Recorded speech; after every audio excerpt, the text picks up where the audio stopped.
So it's the August Health and Wellness Hour here at the Trusted Business Community, and I'd like to welcome our guest speaker of the month, Alison Middleton. Sorry, I'll put my teeth in a minute. Alison Middleton Timms. Take it away, Alison. Thank you so much, Alison, and thank you for having me here today. It's a real honour and pleasure to be with you all. So I'm going to talk about a bit of a mental health issue today, which is really around, it focuses on around parents and teenagers and tweens, really. However, it's not just limited to that, as we will sort of go through my sort of presentation.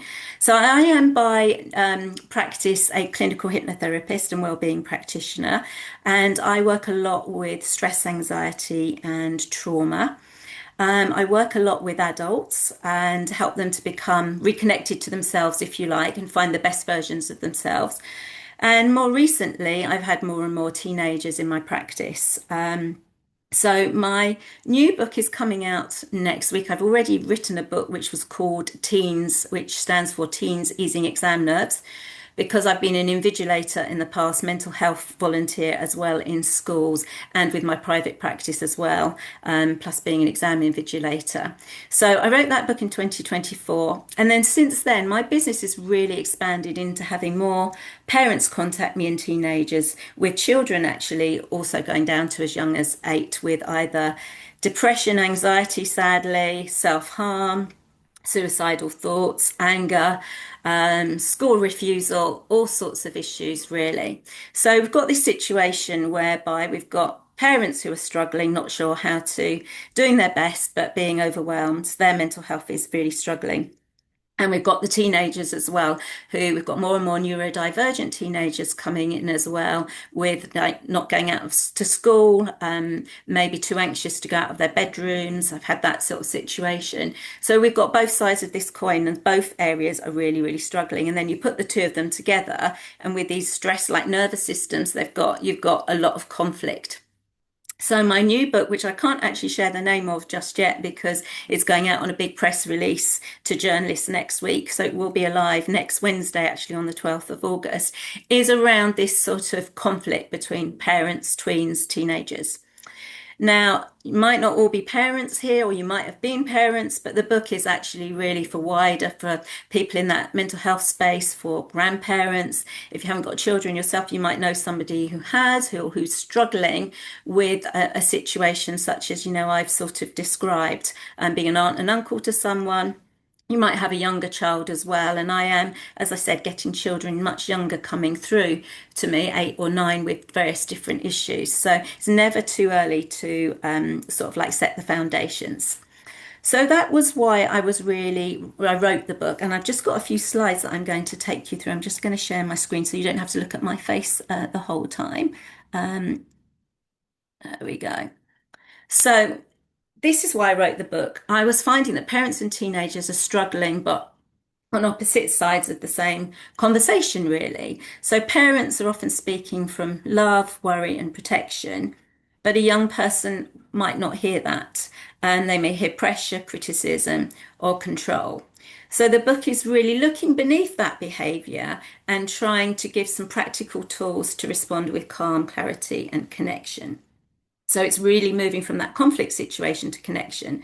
So those of you that maybe have got children or observed this, is that you can go from having a young person that is your best friend, is lovely, goes around with you, to all of a sudden, this is a person that you don't recognize anymore. You try and have a conversation and you think it's just a conversation, but voices get raised, doors get slammed, and you don't know what's happening on either sort of side. So the book aims to be practical, compassionate, and a realistic sort of guide for parents in that situation. So I go on to the next one.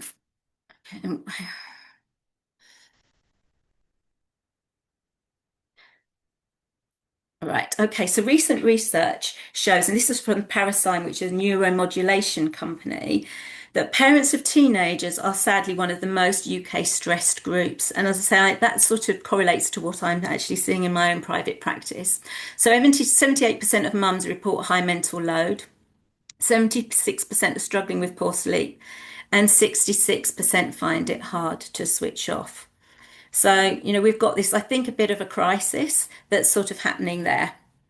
So the book is for, as I say, parents and carers of tweens and teenagers, for the everyday moments that we'll talk about that feel the hardest, but also for parents of younger children to build those stronger foundations before the teenage years arrive.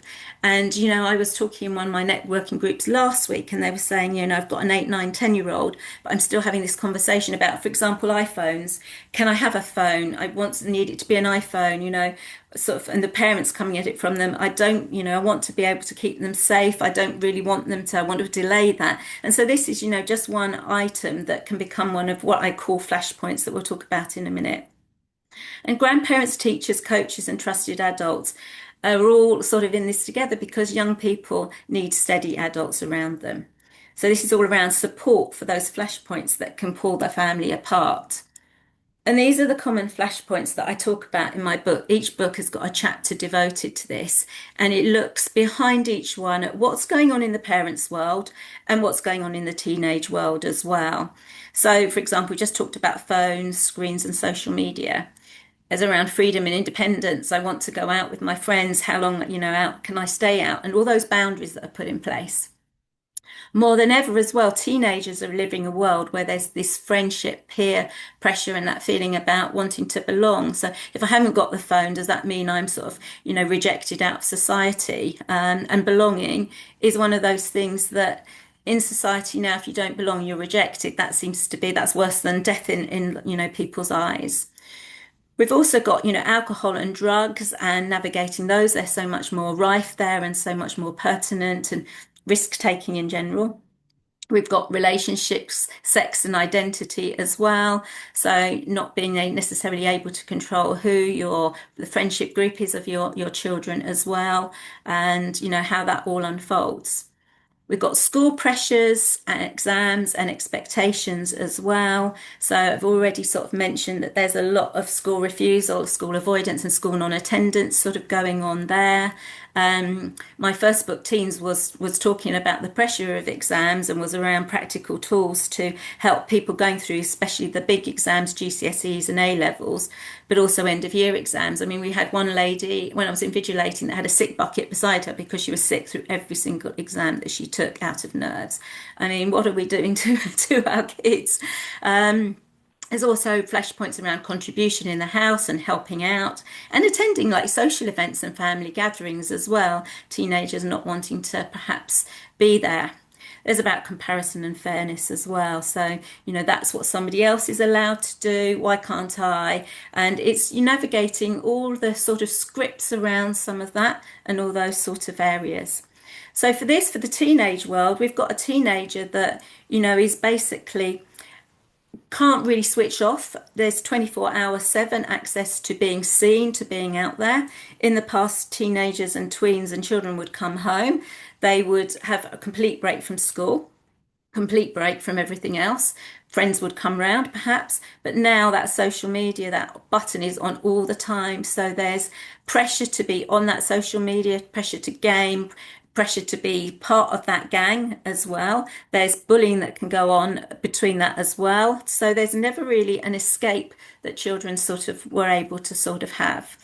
From the parents' perspective, obviously want to keep them safe, but parents are busier perhaps than ever before as well. Maybe they're the sandwich generation, have got, aging parents they're trying to look after. They may be working, so both families may be working. There may be single parent families as well. Aspects like parents are having children a bit older as well, so they might be going through perimenopause and menopause at the same time. So there's such a big mix of everybody going through all of this. So we've got this sort of situation really where two nervous systems are colliding. The parent's nervous system on one side, and we've got the teen nervous system on the other. And that's when one nervous system is activated, the other one responds in that way, and we get logic drops, connection breaks. And I had this situation with a client, a young lady, 13-year-old, came to see me yesterday because she's got real anger issues. And because there have been broken TV screens, there have been phones that have been thrown. This is getting to be quite a violent situation in her household. And when I really dug sort of deeper, it was basically because her learnt behaviour is that her mum sometimes will basically react and react in a angry raised voice way, go off sort of on a tangent, and she's responding to that. She's also responding from the fact that she's got, hormones going around. Neuroscience shows that her brain is calibrating and dropping off some neurons, growing some other neurons. So behavior and logic doesn't always sort of land, and it's all very much in the middle. So one dysregulated nervous system can trigger the other, and the conversation becomes that collision, not a connection.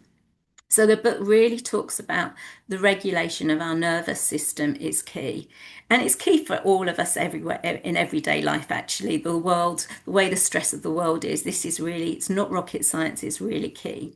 So that's really what the book sort of like talks about, how to do that. So one simple idea from the book that I'm going to share is very, very simple, steady first words answer. So that's after, sorry, steady first words after. So it's around pausing. It's looking beneath the behavior. It's having fewer words and a softer tone. So it's really around awareness around the actions and the behaviors and the patterns that are there, and breaking that cycle. And it's not trying to win the moment, not trying to win the argument in that moment in time. It's actually trying to hold the bridge. So we're talking about more long-term connection and keeping that connection, that relationship going, so that, yes, it can be repaired in the moment. So the book talks about these flashpoints and basically how you can do that for each of those. It's got some scripts there around sort of modulating language, taking time, and coming back and really just connecting with that young person you've got. And I think the main message is that struggling doesn't mean parents are failing. They really aren't. Teenagers really don't need perfect parents.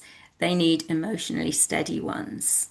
And being the bridge is what basically the book is sort of advocating for, is that you as a parent, as a grandparent, as a teacher can all be that bridge. Practical, compassionate, and realistic, I'm hoping.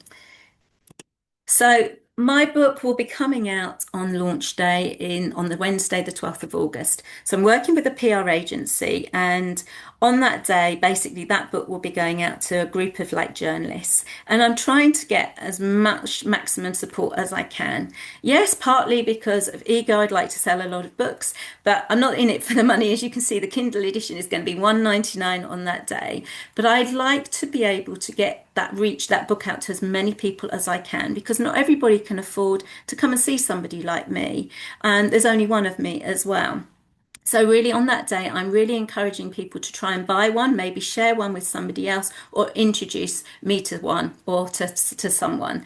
On the day, the books will go on the basis of Kindle edition. So there is a paperback as well, which is £10.99. But on launch day, I'm really looking for support for people to actually click on that Kindle edition, because that way we will reach more families. If I get an Amazon bestseller, it means that it gets out there in front of more people and we can help more people.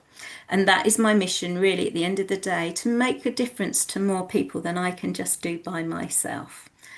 So that is really about me and my book, and really grateful for being able to come and share that with you. And thank you for listening to me. And if there's any questions, I'm more than happy to take them. I'll remove you from the spotlight, so it Thank you. makes it a lot easier. So if you could end the slideshow, and we can see that everybody on the call. I'm going to stop the recording as well, Yes, Sean. yes, please. That'd be great.